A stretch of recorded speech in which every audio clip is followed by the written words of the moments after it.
Acara pengajian untuk mendoakan hajatan orang yang biasa dihadiri bapak-bapak biasanya menyediakan beragam bingkisan mulai dari sembako hingga makanan. Biasanya pemilik hajatan juga menyelipkan uang dalam bingkisan tersebut. Seperti yang terlihat dalam unggahan TikTok yang telah viral ini. Pemandangan tidak biasa terlihat dalam hajatan yang diunggah oleh @jaksinejessica, Jumat, tanggal 18 Maret tahun 2022. Hajatan Sultan ini, tulis keterangan dalam unggahan video. Momen hajatan itu langsung menjadi sorotan. Pasalnya, bingkisannya terbilang beda dari yang lain.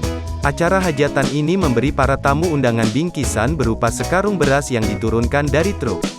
Bapak-bapak yang mulanya duduk manis di dalam rumah lalu beramai-ramai keluar untuk mengambil bingkisan yang menjadi hak mereka. Sebelum berbaris di belakang truk pengangkut beras, bapak-bapak itu mendapatkan bingkisan berupa rokok sebungkus dan korek api.